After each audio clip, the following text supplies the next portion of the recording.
আছে। এই page on করছি। আচ্ছা, এখানে হোয়াইট লাইট আসবে, এই লাইটটা আসবে তারপরে আসলো। এবারে আমরা মেশিন অন করব, জাস্ট একবার প্রেস করব, করে ছেড়ে দেবো।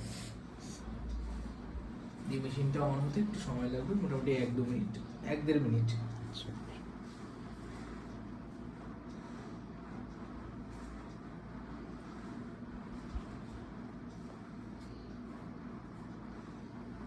এখন পজ করতে পারেন, ওই যখন না আমি দেখে নিয়েছি যে কেমন মানে জিনিসটা হয়। আচ্ছা, অনেক ভাবে হতো দাগ আসলো, তারপরে স্টপ হয়ে গেল, স্টপ হয়ে গেল, অনেক কিছু মনে পড়ে যায়।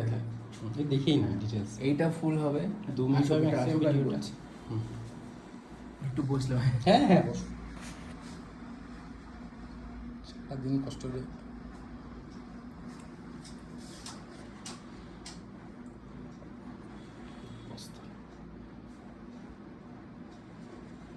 এবারে ফুল কি রে ভাই, পাওয়া যায় না? আর পজ করতে হবে না। ওই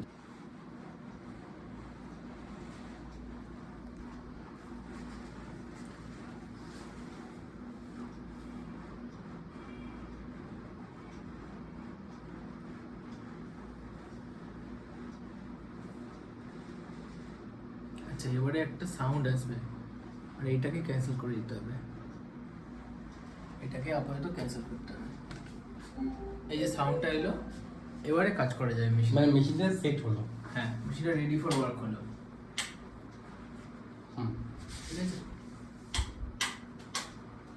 এবার যদি আমাদের কাজ থাকে তাহলে করবো, আর যদি কাজ না থাকে তাহলে ফ্রিজ করে দেবো।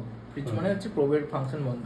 আচ্ছা, ফ্রিজ না করলে ওই জন্য প্রোবটা চলবে, প্রোব চলতে থাকবে। আচ্ছা ওকে, ঠিক আছে। কাজ যখন স্থির থাকছে, মানে পিছনে ঢুকছে, রেস্ট থাকছে, সেই সময়টা ফ্রিজ তাহলে পরে প্রোবের লংজিভিটি বাড়বে। ঠিক আছে, ঠিক আছে। আচ্ছা, এবারে হচ্ছে পেশেন্টের এন্ট্রি করার জন্য ওয়ান টাচ সলিউশন দেখাচ্ছি, এন্ড এক্সাম। এটা ক্লিক করবেন, করলে পরে ডাইরেক্ট এখানে এন্ড এক্সাম হয়ে পেশেন্টের আইডি অটোমেটিক নিয়ে নেবে। এই লাস্ট টাইম বা ফার্স্ট টাইম যে কোনো একটার মধ্যে সবই পুরোটা এন্ট্রি করে দিলে। ঠিক আছে, সাপোজ নাম সুজয়, টেস্ট আচ্ছা ঠিক আছে, টাইটেল সাপোজ 43 ইয়ার / মেল আর ফিমেল।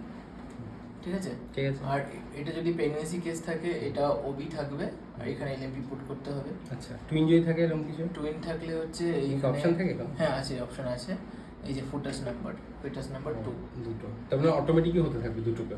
হ্যাঁ, তখন দুটোর আলাদা আলাদা রিপোর্ট বেরিয়ে যাবে একসাথে, যেমন রিপোর্ট পেজ দেবো, তাই না? আলাদা আলাদা করে দেখাতে হবে না, একদম এবি বলে আসবে, এবি বলে চলে আসবে। ঠিক আছে, এই হলো। আর যদি অ্যাবডোমেন থাকে এখান থেকে অ্যাবডোমেন সিলেক্ট করবে, কার্ডিয়াক থাকলে এখান থেকে ফার্স্ট এখানে সিলেক্ট হয়ে যাচ্ছে। আচ্ছা, বুঝে গেছি। এটা জাস্ট এন্ট্রির জন্য, প্রোব সিলেকশন হচ্ছে না কিন্তু। এন্ট্রির জন্য, জাস্ট এন্ট্রি। মানে এলএমপিটা চেঞ্জ হবে কিনা হবে না তার জন্য। আমরা যদি গাইনিং সিলেক্ট করি তাহলে এমপিডার অপশন পাবো, ওবি সিলেক্ট করলে পাবো, কিন্তু ভাস্কুলারে পাবো না। ঠিক আছে, অ্যাবডোমেন করছি যখন অ্যাবডোমেন করলেও পাবেন না। পেলাম না। এই স্টার্ট করলাম। ঠিক আছে, এটা একটা স্টার্ট হয়ে গেল। এবার ফ্রিজ করলাম, P1 for save, image save হচ্ছে। ইমেজ সেভ হলো P1, এটা P1। আচ্ছা ঠিক আছে। আর পাশে সাইডে ইমেজ সেভ হয়ে গেল, এখানে সাইডে দেখাচ্ছে কোনটা কি বাটনের কাজ। আচ্ছা, ওখান থেকে দেখা যাবে হচ্ছে কোনটা কোন বাটনের কাজ হচ্ছে। হ্যাঁ, দিয়ে বাস, মানে এবার যে আর্কাইভগুলো আমরা আগে জিতে পেতাম সেটা হচ্ছে এখানে সোনোভিউ। আচ্ছা, সোনোভিউতে গেলে যে পেশেন্টটা রানিং আছে সেটা এখানে অটোমেটিক চলে আসবে। আসলো। এবার আমি ফটোটা প্রিন্ট দেবো, তখন কি করব? প্রিন্ট দিতে গেলে সিলেক্ট অল এখান থেকে করলাম। এই যে স্ক্রিনে চলে আসবে, স্ক্রিনে সিলেক্ট অল আছে, আনসিলেক্ট আছে। আচ্ছা, সিলেক্ট অল এলাম। এবার ধরুন এখানে 4টে আছে, তার থেকে একটা আনসিলেক্ট করব, তো এর উপরে ক্লিক করলাম, তো এই যে এখান থেকে টিক মার্ক উঠে গেল। বেশ, তার মানে আমি বুঝে গেলাম যে আনসিলেক্ট হয়ে গেছে। বেশ, এবারে প্রিন্ট। দাদা প্রিন্টে একবার অপশনটা একবার ক্লোজ করে দেখো প্রথম থেকে। এই যে এখানটা প্রিন্ট, এখানটা হলো প্রিন্ট, বা এখানেও আছে দেখিয়ে দিন।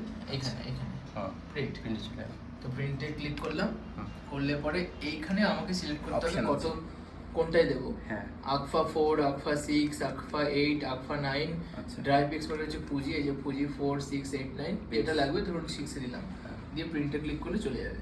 আচ্ছা ঠিক আছে, দিয়ে ক্লোজ করলাম। ক্লোজ দিচ্ছি না এখন প্রিন্ট, না, ক্লোজ থাকলো। ঠিক আছে। এবারে প্রিভিয়াস পেশেন্ট দেখতে গেলে এক্সাম লিস্টে যেতে হবে, গিয়ে যেমন আমরা একটু আগে করেছিলাম এইটা টেম্পোরারি এইটা করেছিলাম একটু আগে, হ্যাঁ ঠিক আছে? তো এটা double click করতে হবে। এই পেশেন্টটা যদি আমি ডবল ক্লিক নাকি না না সিঙ্গেল, এটা টিক, ও ঠিক করে মারলাম, মেরে রিভিউ। ওকে, এখানে open এখানে ডবল ক্লিকের কোনো ব্যাপার নেই। ডাবল ক্লিকের ব্যাপারে এখান থেকে আসবে। এখানে যদি আপনি চান এখান থেকে ডাবল ক্লিক করে ওটা স্ক্রিনে চলে আসবে, বুঝতে পেরেছি, স্ক্রিনে চলে বুঝে আসবে। গেছি।